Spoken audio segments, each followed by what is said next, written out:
Энэ control flow гэдэг хичээлээ үзэхдээ би анх хоёр хэсэг хуваагдана гэж хэлсэн. Тэгвэл би худлаа хэлсэн байлээ. Сүүлд нь би анзаарсан.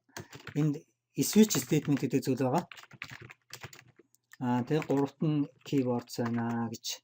Тэгэхээр өнөөдөр бидний үзэх хичээл болохоор switch statement гэдэг зүйлийг үзнэ. Яг энэ функшнгаа бид нэр одоо энэ функшныг одоо яг ингэж бичих үү гэдэг нь бол одоо уул нь энэ алдааг үзүү парам. Тэгвэл парамист хүний хувьд бол энэ одоо зөв одоо яг сайн парам бол биш. Одоо энд бол яг тэгэхээр айгүй төвөгтэй парам болж байна гэсэн уншихад үүнийг бол маш эвтэйхнэр болгож бичих боломж бол байгаа. Switch statement гэдэг зүйлийг ашиглаж switch statement гэдэг зүйл нь юу гэдэг юм бэ гэхээр switch тэгээд энэ дотор ямар нэгэн зүйлийг авна. Энэ хаалт дотор. Одоо тэр маань болохоор авах зүйл маань болохоор color. Тэгээд энэ бол тийм тохиолдолд одоо ийм тохиолдолд гэдэг зүйлүүдийг шалгана гэсэн ганцхан variable гэдэг зүйлийг аваад энэ нэг variable-а маш олон утганд харьцуулж үзнэ гэсэн үг. Тийм зүйлийг хийдэг одоо statement-ийг болохоор switch statement гэж нэрлэдэг. Тэгэхээр case green хэрвээ ногоон тохиолдолд үүнийг ажилуулаа. Тэгээд араас нь break гэдэг keyword байна. Тэр маань болохоор энэ юуны нэг keyword control flow-ийн маань бас нэг keyword break гэдэг маань болохоор гэхдээ бид нэр энэ break гэдгийг болохоор дараагийн видеон дээр бас өөр жишээгээр үзнэ. Эхний хэлжинд болохоор би энэ switch statement гэдэг зүйлийг одоо би бич дуусгахыг хүсэж байна.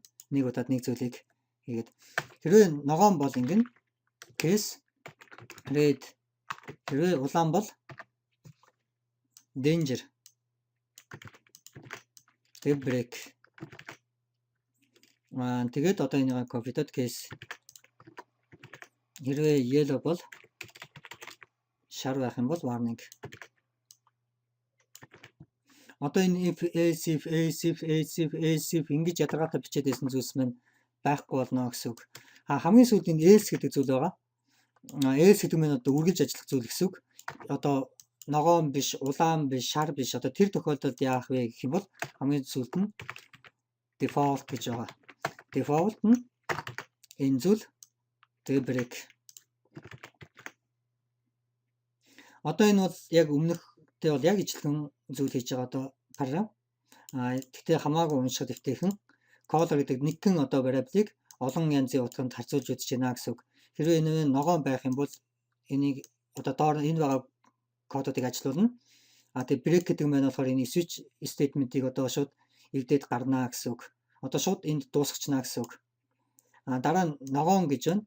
Ногоон гэх юм бол одоо ногоон биш улаан. Улаан гэсэн тохиолдолд console write danger. Тэгээ break. Одоо break гэдэг нь шууд энэ switch statement-ийг эвдээд дараагийн мөр рүү орж ирээ гэсэн үг.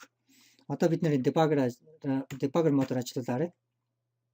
Color гэдэг нь бол yellow. Одоо шар гэдэг өнгө өгсөн байна. Тэнгүүд switch statement yellow. Sorry. Буруу төвчлөөр дарчлаа. Тэнгүүд одоо yellow гэдэг одоо дараагийн мөрөнд шууд одоо 27 дахь мөрөн дээр шууд үсээд дүрдэж байна. Энэ yellow гэдэг нь болсон учраас warning. Тэгээ одоо бид нэр энэ debugger цог харах юм бол warning. Break гэдэг нь болохоор энэ switch statement-ийг одоо шууд эвдээд гарна гэсэн үг. Дахиж энэ default-ийн доор байгаа кейсүүдийг шалгаж үзэх хэрэг шаардлагагүй. Одоо үүний доор хэрвээ өөр ингээд synchron одоо ягаан ч тийм өөр юм байсан бол тэдгээрийг шалгах шаардлагагүй гэсэн үг. Break гэдэг нь шууд энэ switch statement-ээс үсэж гараад дараагийнх руу нөрөө. Англи хэлэнд break гэдэг үг маань өөрөө угаасаа эвдэх гэсэн үг байгаа. Эвдэх устгах гэсэн үг байдаг. Тэнгүүд одоо энэ switch гэдэг statement-ийг шууд эвдээд үүний ард байгаа кодууд ч ажиллахгүй гэсэн үг. Тэгээд шууд одоо жишээлбэл ингэ бичсэн тохиолдолд энэ код бол хизээж ажиллахгүй гэсэн үг. Шууд одоо break хийгээд дараа нь одоо down гэдэг. Одоо би энэ F-аар дарангууд шууд 35 дахь мөрөн дээрийн дүрдэж чинь down. Тэгээд warning down параметр дууссан. Одоо энэ break гэдгийн доор би ч энд ямар нэгэн зүйл тест бичиж янз бүр үсгийн дараад тэгээд control F5 warning down дуусаа. Яг энэ код эзэж ажиллахгүй байна гэхээр шууд энэ break гэд одоо шууд энэ switch statement-ийг шууд эвдээ гарчиж байна гэсэн үг. Түүний оронд хэрвээ энд return гэх юм бол энэ down гэдэг зүйлч байхгүй болчихно. шууд warning тэгээд дуусаа. Яа тэгэхээр одоо return гэдэг үг маань болохоор өөрөө тийм байгаа. Энэ function гэдэг зүйлийг бол бүхэлдэн дуусгаачлна. Одоо энэ yellow гэдэг энэ зүйлийг printer-лэр return.